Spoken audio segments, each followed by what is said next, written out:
Got a little job to do on the SAAB today, replacing these indicator lenses with these nice shiny new ones.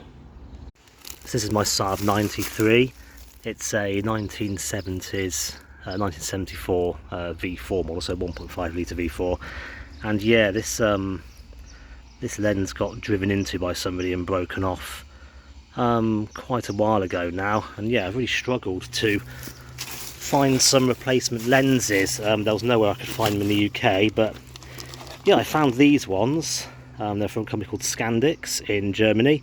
I had to have them imported. It cost about 40 euros postage, something like that, to get them shipped over, and I had to keep the value below, you know, 135 pounds I think it was, to avoid the import duties. But yeah, here they are. Let's take a look at the ones on there and take a close look at these.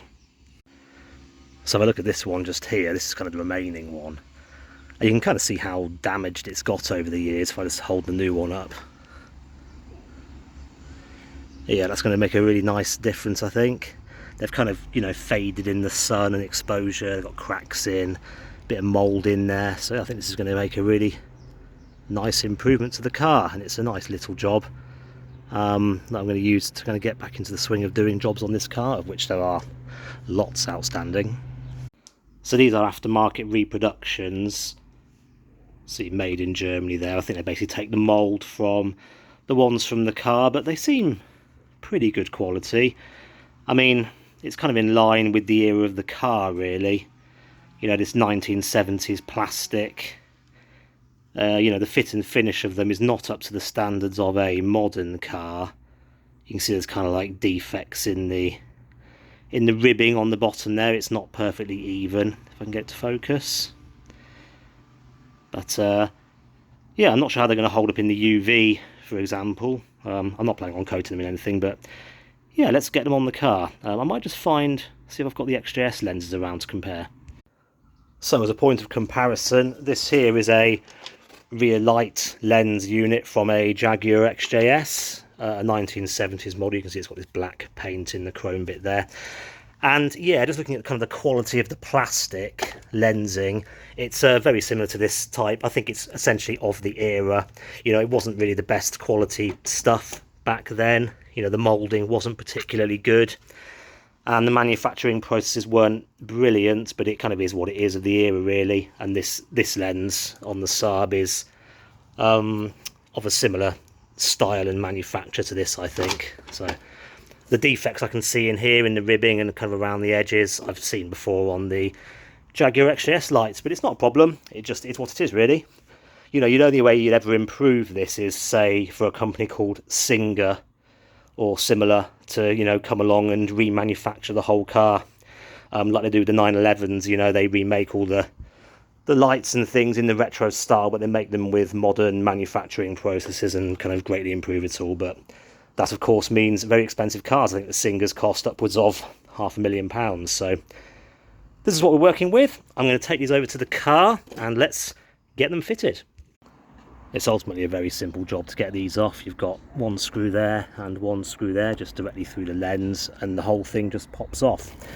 You do have to be careful when screwing these in that you don't crack these lenses.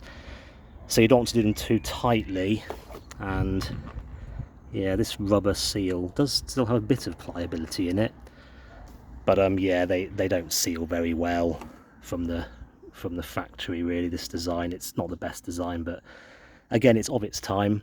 So yeah, you just got to be careful screwing these in, that you don't put too much pressure on the plastics. They're easily cracked. So I'm going to whip these off, clean the lenses and things underneath, and get the new ones on.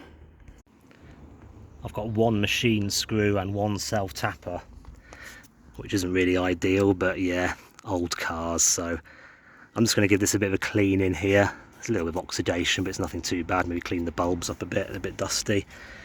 And here's the old lens. It's looking pretty nasty. You can see how much it's faded on the top there versus the bottom.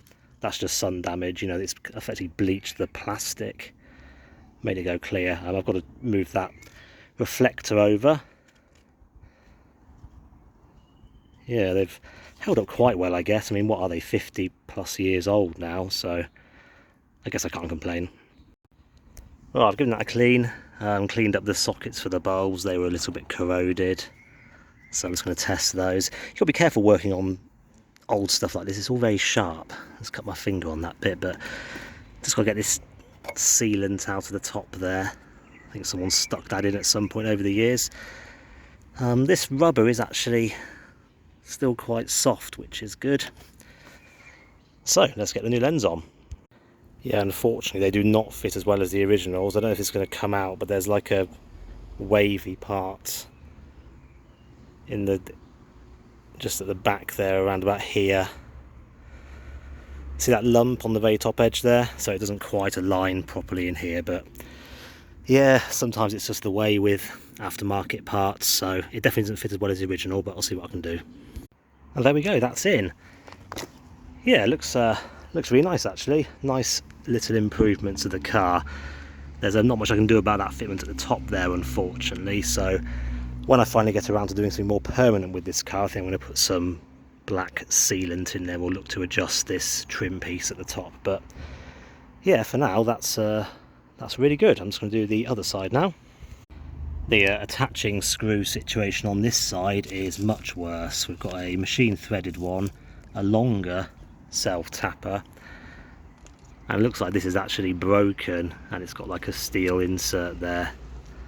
So yeah, that's the actual casting of the aluminium's broken, so I'll have to do something about that, but that's okay. This is what happens with old cars sometimes. You know, it's 50 years old, lots of owners, lots of people who have enacted repairs, so I'm going to clean this all up like the other side and go from there.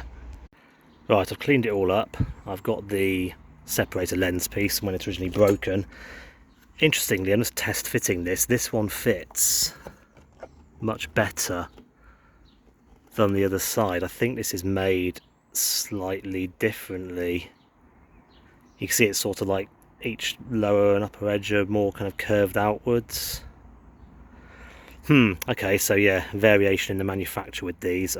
Sadly, I don't think I'm going to be able to return the other one because it came from Germany and it would cost too much to do so. But yeah, something to be aware of if you're buying parts like these. You can get variation in what you're provided. Right, that one is on as good as it's going to get. I couldn't in all conscience put this rusty self-tapper back in, so I managed to find a stainless one to fit instead.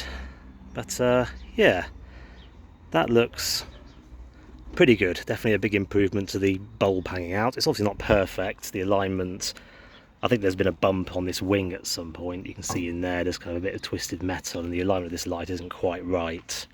It should be kind of more down that way. But yeah, it's definitely a big improvement on the plain bulbs hanging out, keeping the car legal. Yeah, this one definitely fitted a bit better, but again, it's not perfect, so I'm going to see if I can find some rubber seals, and on this side I'm going to need the cast metal that this screws into, because this screw hole is broken, and I think getting the nice alignment on this without having that screw properly in place will be difficult. Looks pretty good though. So thank you for watching. That's a nice little job I've done on this car, this SAAB 96 V4. I've not done many jobs on this car so far for the channel, so I'm going to try and document a few more over the coming months. But yeah, this is a nice, simple and easy one. It's kind of uplifting to make little changes like this. I also replaced the badge not too long ago with this nice enamel one. It's such a cool design, this old SAAB badge with the aeroplane in it. So yeah, please subscribe if you'd like to see more videos. There will be more videos on this car and also the Jaguar XJS, obviously, coming very soon. Cheerio.